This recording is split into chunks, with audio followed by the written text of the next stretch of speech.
Hi everybody, this is Matthew Poes with Poes Acoustics. So I wanted to give a little update. I know it's been a little while since I did a video. We went to Jamaica for vacation. I've never been before. I live in Florida now. Many of you know this already. We've been covering the fact that we moved out. One of the neat things about moving to Florida that I had never thought about until we did was we get really good deals on flights to the Caribbean because we're actually really close. I mean, the flight's like less than 2 hours. So we were able to get this like last minute deal. We got a special discount on the hotel too, and basically got a really nice vacation for not a lot of money. And we decided, let's do it. We'll go for spring break. And between getting ready for that, being gone for a week, and then after being gone for a week, the catch up and work and everything else I had to do just put me way behind in getting videos out, among other things. So here's where things stand. Right before we went away, I was able to get the Haven Smart guys, Don Dunn, who I work with, that's his company that he works with. Their guys came out and they were able to do some of the last installation things that I couldn't do to get that system going. The rack looks a lot better than it did before. So the rack's in much better shape. Little things to clean it up further probably, but it's really close at this point. The Trinnov is installed and actually functioning. I was able to do some initial calibration work with it. Play around with the target curve. There's been very little optimization of the bass beyond what the Trinov automatically does, just kind of like making sure it's okay. The speakers themselves are really good, and so there wasn't a lot of optimization to do there. And it's mostly just been target curve stuff, and what I've been noticing is it kind of depends on the music, on what I like, so I'm going to play around with that a little bit more and make myself some presets, just like I actually do for clients. This is a very common issue. And see if I can get the right setup with the right, typically it's playing around with treble and bass levels. And so far I'm impressed. The sound is good. The baffle wall, one of the concerns that some of you have raised, and I'll just mention that this is true. So remember that with any home theater design, it's really common for these home theaters to have compromises. And I understand there's people who look at it as like it's got to be perfect or nothing. That's often not very practical. In my own room, there were certain, we'll call them red lines, things that had to be included in the design or it wasn't even worth doing.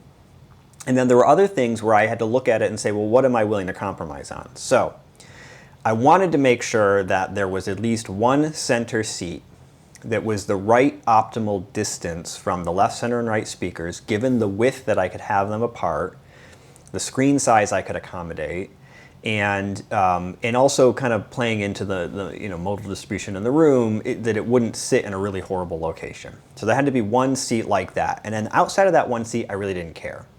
I wanted other seats, but I wasn't going to sit in those, so I just didn't care if they sounded good or not.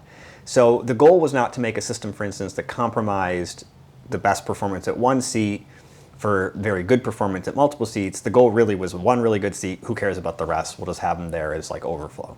And that's just because my wife doesn't really like watching movies that much, so she doesn't tend to watch them with me.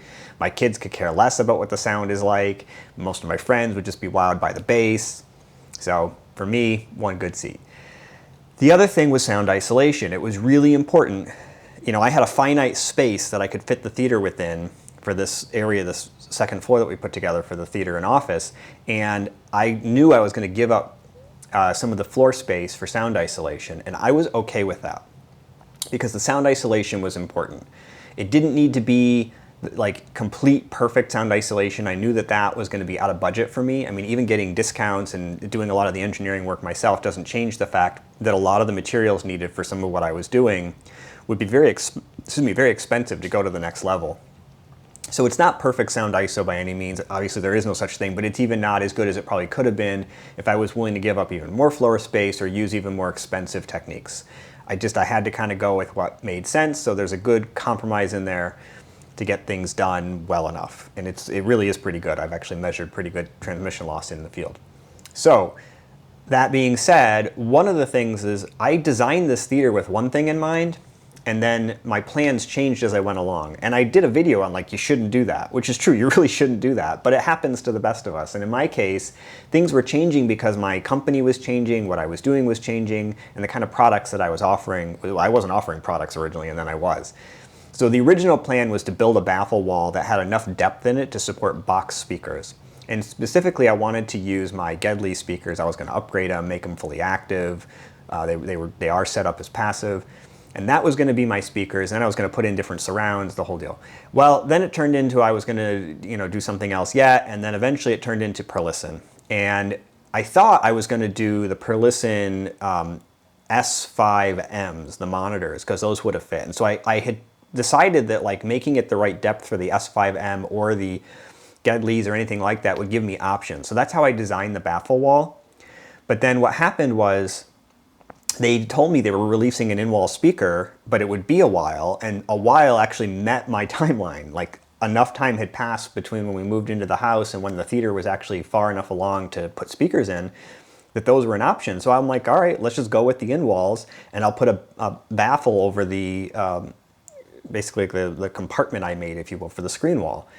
That screen wall was 14 inches deep because it was designed to handle big speakers. It wasn't designed to handle in-wall speakers. And there was nothing I could do because it was built in such a way that removing it would require removing a section of flooring, redoing the flooring there.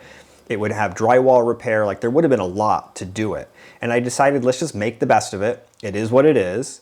So all in all, that's not a horrible thing to have a 14-inch screen wall that doesn't extend. And remember now, there's a, I guess I shouldn't say remember, I'm telling you now, this screen wall is like in the middle of the room. It's really only the width of the screen. It doesn't extend wall to wall. And the reason it doesn't extend wall to wall was that on one side, if you're facing it the left side, on the side wall is a door to the equipment closet, and that door has to open. I didn't know that I was going to do it this way originally, and so I wasn't able to design it with the closet in it. Well, I really couldn't have moved the closet, but I probably could have moved the door, I don't know, 6 or 7 inches maybe, and that might have allowed for a different design for the screen wall. That didn't happen, and so I had to make it, as I said, kind of just in the middle. What that does, that's kind of a negative you need to account for, is it does cause some baffle step issues and some Allison dip issues or SBIR issues. Basically, there's a reflection off of the back wall, the actual, not back wall, front wall, the actual front wall that then interferes with the speaker. So when I was doing all my calibration, I was really concerned that this was going to be like a disaster, that I may not get as much wall reinforcement or boundary reinforcement as I need to for an in-wall design speaker, and that there was going to be a dip. Well, there was a little dip, but there actually was plenty of boundary reinforcement. There didn't seem to be an issue there. And it turned out that the dip wasn't SBIR quite like I thought, because when you move the microphone around, the dip changes. And in fact, in a couple of locations, there is no dip. So for those that are familiar with how SBIR works, that isn't possible, which means that this probably was more of a mode, a room mode, than it was a wall dip. Putting some insulation on the wall where the door opens, and there is enough room for that at least, actually seemed to get rid of it, or at least enough that it was very smooth and easily EQ'd.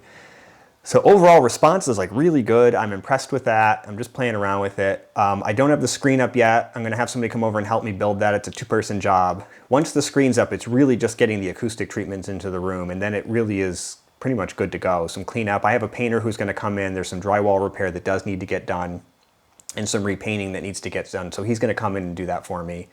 In Florida, they texture walls, and where I'm from originally in New York, they don't do that unless somebody wants it. It's not very common. And where we lived before in Illinois, that wasn't very common either. That would have actually been considered like an upgrade. Here, it's the opposite. An upgrade is a smooth wall, and the standard is a textured wall. So I can do basic drywall repair and sand it smooth. I don't know how to do texturing, and so we had some damage in the wall and we fixed it. But the problem is it's smooth and it needs to get textured so that it blends in correctly and then repainted. And then there's a bunch of issues with the trim, and I won't go into all of those details, but basically all that's gonna get fixed, and then the room will look a lot nicer when it's done. There's a little bit of stretch fabric going in, and I'll maybe do a video about that. I decided to do it myself. It's just a small section, and it just seemed like a better way to go about it. I probably should have done stretch fabric around more of it, but I have not done it before by myself without experts who know how to do it, and I was a little bit nervous, and so anyway, we'll see how it goes. I think it's gonna be okay. But I'm excited, and then the last thing that's gonna kind of happen is there's gonna be another change in the subwoofers. So I mentioned before the RBH in-wall, they're like a 9-inch deep, but like 5-foot tall cabinet, dual 12 in-wall that uses those reference drivers.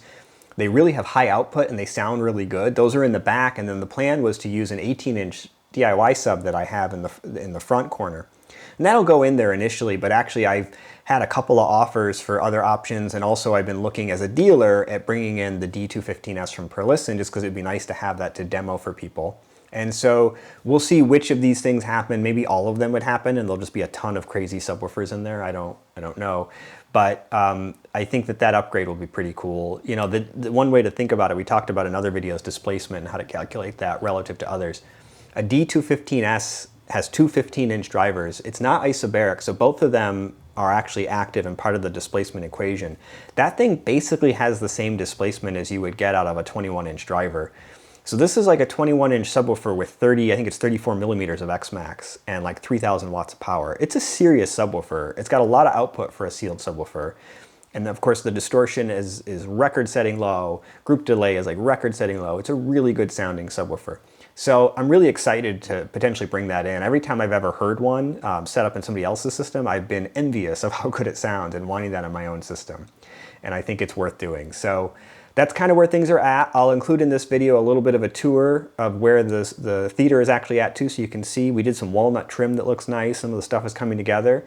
As I said, the rack is better, needs a little bit of work, but it's like way better than it was. And so it's really close to getting done. And I think you guys will be excited to see it when it really is all done and finished. So thanks for watching, and you know, follow along so you can keep getting more updates.